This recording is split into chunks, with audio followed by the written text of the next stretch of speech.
자, 2016년 11월 14일 월요일 시황방송을 시작하도록 하겠습니다. 자, 오늘 코스피는 0.51% 하락한 1974포인트로 마감이 됐는데요. 자, 오늘 같은 경우에도 역시나 시장이 그렇게 뚜렷한 방향성 있는 모습은 아니었지만 장중 내내 거의 변동성이 좀 제한적이었다라고 볼 수 있을 것 같은데 장 막판에는 조금 더 밀려나면서 거의 종가가 저가로 마감이 되는 이런 모습들이 나타났습니다. 자, 오늘 같은 경우에도 기관 쪽에서는 매수를 보였지만 외국인들 쪽에서는 선물, 현물, 동반, 순매도의 흐름들을 나타냈거든요. 이유는 뭐냐라고 봤을 때 결국에는 여전히 트럼프 후보가 당선이 되면서 대통령이 되면서 이 트럼프 정책에 따른 불확실성이 외국인들의 매도로 이어지고 있는 부분들이라고 보시면 좋을 것 같습니다. 이 정책이 어떻게 흘러갈지 모르기 때문에 이것 때문에 일단은 외국인들의 매도가 좀 지속되고 있는 부분들이다라고 보여지고요. 어느 정도 이 트럼프에 대한 문제점, 그 다음에 이 시장의 불안감이 해소되기 전까지는 다소 1950포인트를 기점으로 해서 왔다 갔다 하는 이 변동성 장세가 조금 더 만들어질 수 있는 소지가 상당히 클 것 같습니다. 오늘 삼성전자도 한 2% 넘는 거의 약 한 3% 가까운 조정의 흐름들을 나타냈고요. 대체적으로 좀 쉬어가는 모습을 보인 가운데 오늘 삼성바이오로직스만 8% 넘는 상승의 흐름들을 나타냈습니다. 그리고 또 지금 삼성이 아니라 그 두산그룹주들이 오늘 상승의 흐름들, 기계업종들이 강세를 나타냈는데요. 지금은 크게 두 가지로 나뉜다라고 보시면 될 것 같습니다. 트럼프 수혜주와 피해주로 나뉜다라고 볼 수가 있을 것 같은데 대표적인 이제 수혜업종이라고 한다면은 제약업종이나 또는 인프라 투자 확대, 추가적인 이 1100조 원 정도의 자금을 투입을 해서 이런 인프라 투자나 건설, 그 다음에 교량, 도로 이런 부분들을 투자한다는 소식에 기계업종들이 강세를 보여주고 있거든요. 반대로 피해업종 같은 경우에는 이 신재생 에너지 사업들, 이런 부분들, 그 다음에 IT 업종들, 또 자동차 업종들이 상대적으로 약세의 흐름들을 만들어내고 있는 형국입니다. 그래서 지금 시장은 크게 트럼프 수혜주와 피해주로 나뉜다라고 볼 수가 있을 거고요. 수혜주로 거론이 되는 이런 기계업종, 두산인프라코어나 두산중공업 이런 종목들은 오늘 강세의 흐름들을 강하게 만들어냈었던 모습이고요.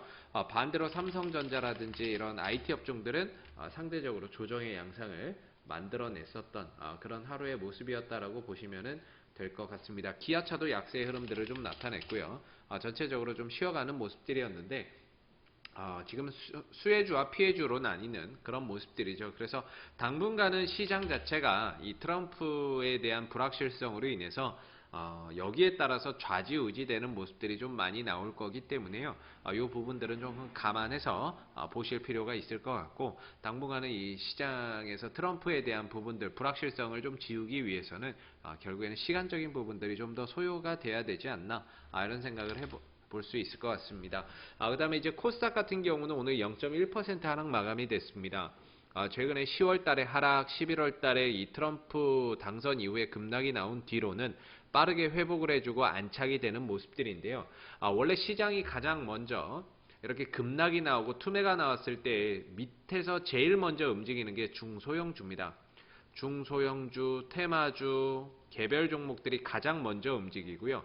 이런 개별 종목들이 움직여야 결국에는 분위기가 좀 만들어질 수가 있는 거죠. 시장이 좀 좋아지고 있다라는 분위기가 만들어지고 그래야 개인들이 다시 투자를 하고 시장이 좋다라고 판단해서 들어오는 경우가 많은데 오늘 같은 경우에도 결국에는 이런 정치 테마주들이 강세가 두드러졌습니다. 제일테크노스라든지 오늘은 문재인 관련주가 강세를 보였는데요. DSL 제강 이런 종목들, 그 다음에 서현탑 메탈 이런 종목들이 강세의 흐름들을 만들어냈죠. 여기에 이제 고려산업이라든지 이런 종목들이 강세의 흐름들을 좀 보였는데요. 지난주 금요일날 같은 경우에는 그 문재인 관련주보다는 저기 반기문 관련주들이 강세를 보였습니다. 근데 오늘 반기문 관련주들은 어떻게 됐냐면 쉬어갔거든요. 그래서 지금 잘 보시면 반기문 테마주도 있고 시장에는 그다음에 철도 테마주도 있고 문재인 테마주도 있고 이재명 관련 테마주도 있고 OLED 관련주들도 있고 여러 가지가 많이 있습니다. 테마주들이 많이 있는데요. 중요한 거는 한 종목, 한 테마가 계속해서 가는 것이 아니라 한 번 튀게 되면 다음 날은 다른 테마로 넘어가게 되고 그리고 나서 이게 또 튀어가면 또 다른 테마로 넘어가고 다른 테마로 넘어가는 이런 순환 테마 장세가 형성이 되어가고 있는 장세다라고 보시면 될 것 같습니다. 그래서 대체적으로 종목들이 많이 떨어지고 쉬어가고 있는 모습들인데 지금 같은 경우에는 낙폭과대 개별 종목들을 한 번 정도 유심히 살펴볼 필요가 있을 거고요.